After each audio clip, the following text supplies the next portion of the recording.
कृष्ण की वाणी। बच्चे, जब से तुम मेरे बच्चे बने हो ना, तुम्हारे अंदर सब्र आ गया है। सब्र यानी कि धैर्य मेरे बच्चे, कि हाँ, मेरा कान्हा मेरे पीछे है, मेरे पीछे खड़ा हुआ है, वो सब संभाल लेगा। पहले तुम कैसे चिंता में डूब जाते थे, कैसे परेशान होते थे कि मेरा कैसे काम होगा, क्या होगा, कैसे नहीं होगा। और अब देखो, तुम्हारा मन कितना शांत हो गया है अंदर से। तुम कितना आनंद में हो गए हो, अंदर ही अंदर से तुम बहुत खुश रहने लगे हो। एक बात कहूँ तुमसे, आनंद में रहना दो तरह से होता है मेरे बच्चे। एक होता है दिन दिखावे के लिए, और एक होता है खुद के अंदर आनंद होना। दुनिया में तो खुशियाँ, आनंद सभी ढूंढ लेते हैं मेरे बच्चे, कोई किसी के सहारे तो कोई किसी के सहारे। लेकिन अपने खुद के अंदर आनंद को ढूंढना, खुशी को ढूंढना, ये हर किसी की बस की बात नहीं मेरे बच्चे। जो तुमने ढूंढ लिया वो भी मेरे आशीर्वाद से। जो मेरा बच्चा खुद में खुश रहना सीख जाता है ना, अपने आप में आनंद में रहना सीख जाता है, चाहे उसके पास में जो कुछ भी हो उसी में वो संतुष्ट रहकर खुश रहना सीख जाता है ना, तो उससे बड़ा इस दुनिया में कुछ हो ही नहीं सकता। अगर इंसान अपने अंदर खुश रहना सीख गया ना, तो ना उसके मन में कोई लालच आएगा, ना मोह, ना माया, कुछ भी ना उस पर हावी नहीं हो पाएंगे, कुछ भी उस पर प्रभाव नहीं डाल पाएंगे मेरे बच्चे। इस बात को समझने की कोशिश करना। और तुम अब मेरे चरणों में आ चुके हो ना, तो अब मेरे बहुत प्यारे बच्चे बन चुके हो। क्या है ना, तुम बच्चे तो मेरे पहले से भी थे, लेकिन अब तुम्हारा विश्वास मुझ पर बढ़ता जा रहा है। धीरे धीरे तुम्हारे विश्वास में बढ़ोतरी हो रही है, तुम्हारे भक्ति में बढ़ोतरी हो रही है। और यही देख कर ना मुझे बहुत खुशी हो रही है मेरे बच्चे, बहुत बहुत खुशी। और सुनो, तुम्हारे मन में बहुत खलबली सी मची हुई है किसी बात को लेकर। तुम ना किसी से कोई बात कहना चाहते हो लेकिन नहीं कह पा रहे हो किसी कारण। तो कह दो मेरे बच्चे, देखो, अपने अंदर बोझ से कोई फ़ायदा नहीं होगा। कह दो, हल्के हो जाओ। कहने से तुम हल्के हो जाओगे। कह दो, बिना सोचे समझे कह दो, ये मैं तुमसे कह रहा हूँ कि कह दो, ठीक है। और सुनो, आज जहाँ मैं तुम्हें ले गया ना मेरे बच्चे, तो तुम वहाँ मेरी मर्ज़ी से गए थे। मैंने तुम्हें सुबह सुबह उठाया था, मैं ही तुम्हें वहाँ लेकर गया था मेरे बच्चे। मैं चाहता था कि तुम वहाँ जाओ, वहाँ का नज़ारा देखो, मेरे दर्शन करो। मैं चाहता था तुम मेरी बंदगी करो, मेरी आराधना करो, मेरी पूजा करो। क्योंकि सुबह का जो समय होता है ना मेरे बच्चे, अमृत वेला, यानी कि ब्रह्म मुहूर्त मेरे बच्चे, ये अमृत होता है। ब्रह्म मुहूर्त यानी कि ब्रह्म का मुहूर्त, ईश्वर का मुहूर्त मेरे बच्चे। इसमें जो उठ जाता है ना, इसमें जो पा लेता है, उसे सब कुछ मिल जाता है। और जो सोता रह जाता है ना, वो ज़िंदगी भर खो जाता है मेरे बच्चे। उसे चाह कर भी कुछ प्राप्त नहीं हो पाता, चाह कर भी। और तुम्हें सब कुछ प्राप्त होता जाएगा, तुम देखना, तुम्हें मेरा आशीर्वाद मिलता जाएगा मेरे बच्चे। ये तो मेरे आशीर्वाद का पहला कदम है तुम्हारी तरफ। अभी तो तुम्हें बहुत सारा आशीर्वाद देना है, बहुत सारा। और सुनो, जीवन में कोई भी परेशानी आती है ना मेरे बच्चे, तो उसे पहले सोचो। सोचो कि वो परेशानी कहाँ से उत्पन्न हुई है, उसकी जड़ क्या है। उस जड़ तक पहुँचने की कोशिश करो, ना कि उस परेशानी में इतना परेशान हो जाओ कि खुद को ही भूल जाओ। पहले आराम से, सच्चे दिल से मुझे याद करो, उसके बाद उस तह तक जाओ जहाँ से वो परेशानी उत्पन्न हुई है ना, उस जड़ तक जाओ, उसे ख़त्म करने की कोशिश करो ना। परेशानी को सोचकर कोई हल मिलेगा क्या? नहीं ना। अगर हल के बारे में सोचोगे तो शायद तुम्हारी परेशानी भी ख़त्म हो जाएगी। और अगर परेशानी के बारे में सोचोगे ना, तो सामने हल भी होगा ना। अगर मैं तुम्हें रास्ता भी दिखा रहा हूँगा ना, तो वो रास्ता तुम्हें दिखाई नहीं देगा। तुम चाह कर भी उस रास्ते की तरफ जा ही नहीं पाओगे, बढ़ ही नहीं पाओगे। फिर तुम मुझे ही शिकायतें करते रहोगे कि कृष्ण, आप तो मुझे कुछ बता नहीं रहे, कोई रास्ता नहीं बता रहे, कुछ दिख नहीं रहा। फिर तुम सारा सब कुछ मुझ पर ही मर दोगे। इसलिए तुमसे कह रहा हूँ कि बात को समझा करो, शांतिमय होकर सारे कामों को किया करो, सारे काम हो जाएंगे, ठीक है।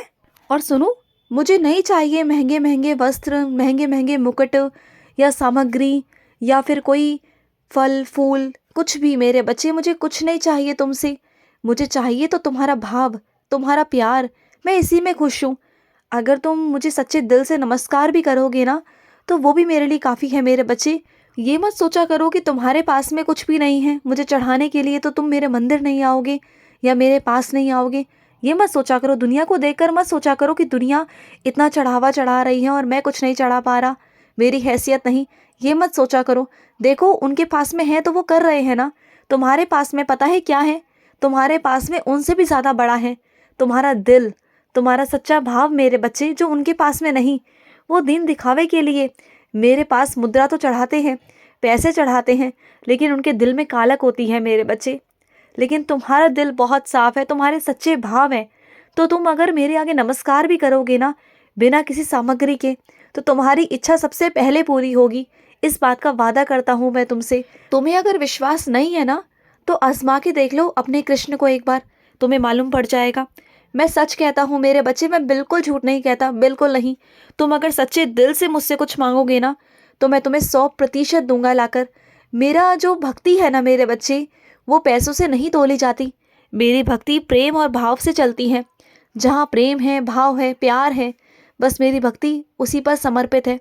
जो मुझ पर समर्पित हो जाता है, जो मेरा बच्चा मुझ पर नछावर हो जाता है ना, मैं उसका हो जाता हूँ। धन दौलत तो मेरे लिए क्या है मेरे बच्चे, ये बात तो तुम बहुत अच्छे से जानते हो ना, कि धन दौलत मुद्रा ये इंसानों के लिए है, मेरे लिए कुछ मायने नहीं रखती।